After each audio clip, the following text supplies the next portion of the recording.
দুনিয়ায় কেউই তোমার আপন নয়। যদি তুমি কাউকে আপন ভাবো তাহলে ভুল করছো। লা তাজরু ওয়াজরাতু বিজরা উখরা।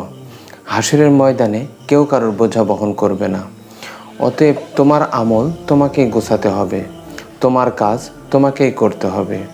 আর কাজ কোনটা করতে হবে সেটা একজন মানুষের বিবেচনার বিষয়। আখেরাতের কাজ করবে না দুনিয়ার কাজ করবে।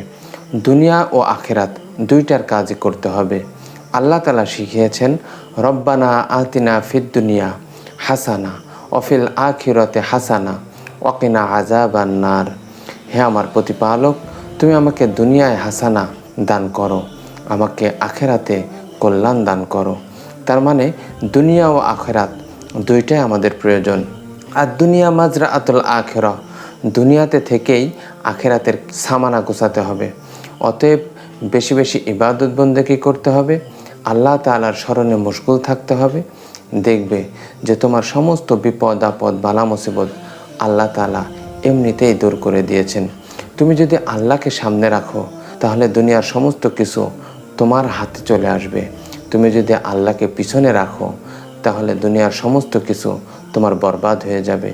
সিদ্ধান্ত তোমার, তুমি কাকে আগে রাখবে। আজকের ভিডিওটি এ পর্যন্তই। ভালো থাকো।